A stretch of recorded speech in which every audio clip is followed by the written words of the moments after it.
Hey girls, welcome to our Vocab 6 unit video. Please take notes in your writing notebook on these definitions or any words, ways that I describe these words that are particularly helpful to you. All right, first up is a verb, accede, which means to yield to assume an office or dignity. So here we have an image of Miss America of the former year acceding her crown to the current Miss America. She's giving up that office or dignity to her successor. The next verb that we have is brandish, which means to wave or flourish in a menacing or vigorous fashion. So it's important to notice that brandishing means that you're trying to threaten or scare someone. So you wouldn't just like brandish your hand in order to wave hello. Usually you'll hear brandish used in the context of brandishing a weapon like a sword or a gun. And it usually, I think about it referring to the actual act of like pulling it out of the holster or pulling it out of wherever it was hidden. The next verb we have here is comprise, which means to include or contain, to be made up of. So Pres is comprised of all female students. The United States is comprised of a variety of ethnicities and religions. Here we have an image that's pretty cool where we've got this image of a face and it's comprised of various words, so you can see that there. Our next word is deft, which is an adjective meaning skillful or nimble. It's a lot like adept. And we have an image of a violinist who would have to be very nimble in order to do that. So notice that the skill has to do with the fineness of your motor abilities, right? It has to do with being nimble. So you wouldn't say that somebody was a deft rugby player, right? Because rugby requires brute force. You might say that somebody is a deft tennis player, though, where it requires a little bit more nimbleness. Our next word is an adjective, destitute, which is a really sad word meaning deprived of the necessities of life or lacking in. So here we have a terrible image of some really poor, starving people. Explicit is our next adjective, which means definite or clearly stated. And this is something that we're all writing on and working on with our writing, is being more explicit in our writing. Here's a really good example of something that's explicit, which is an instruction manual for putting together a piece of equipment. Extirpate is another verb, and it means to tear up by the roots, to destroy totally. So you can tell that it has a really negative connotation. So I can see that we've got this image of pulling up a little tree over here on the left, and certainly that means to literally tear up by the roots. But imagine if your family was extirpated, if your family was torn up by the roots. It's as though it's been totally removed. It can no longer grow. Everyone is gone. Our next word is inopportune, which is an adjective. It means coming at a bad time, not appropriate. Opportune, like opportunity, and meaning not. So here we've got an example of a couple on a date and the gentleman on a cell phone right as they're receiving their food. That's really an inopportune moment for a cell phone call. Ironic is a word you're probably most likely familiar with. It means suggesting an incongruity between what might be expected and what actually happens. So you expect one thing to happen and something else happens entirely. It can also mean someone who is given to irony or someone who is sarcastic.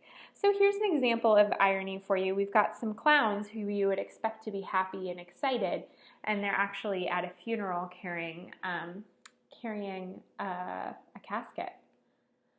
Musty is an adjective that I hope you don't have much use for. It means stale, moldy, or out of date. So literally, some stinky socks would be musty. They would smell like mold. Also, this gentleman's polyester suit could be considered musty. It's out of date. But an idea could also be musty, right? It could be old-fashioned. So our next word is officious. This one is an adjective.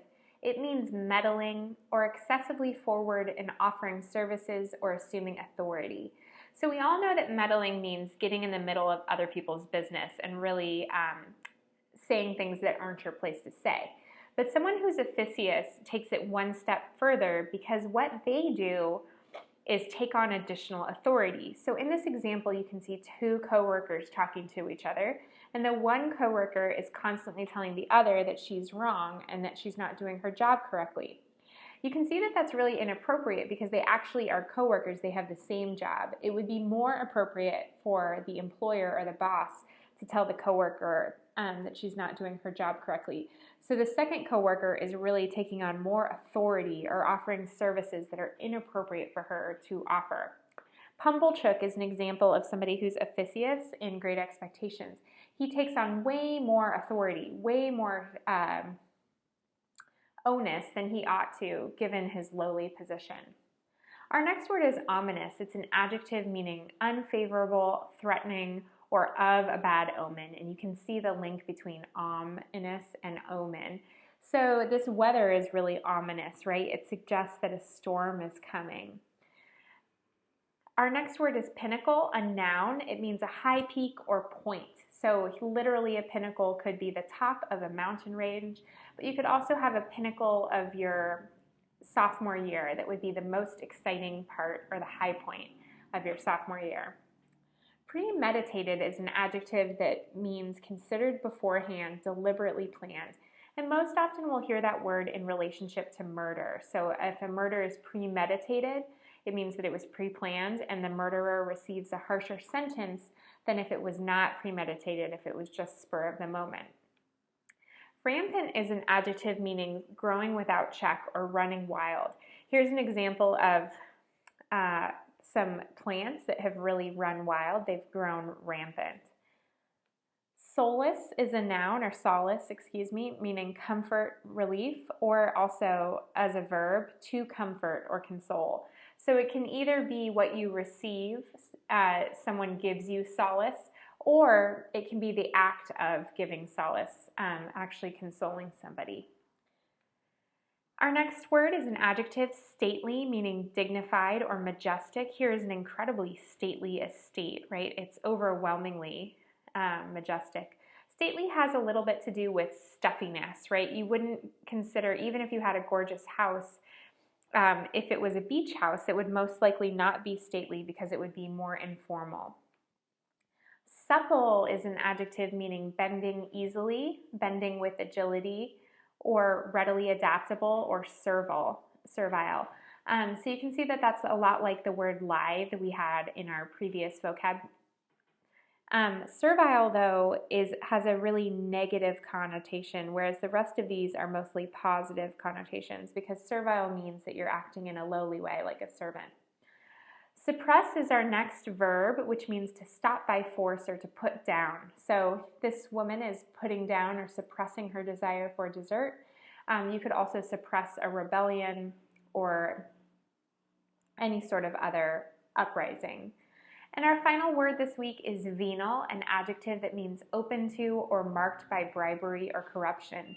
So this police officer is venal. He's accepting bribes from the mobster. Hopefully you don't have any teachers who are venal. That's it for our Vocab Unit 6 video. Please go ahead and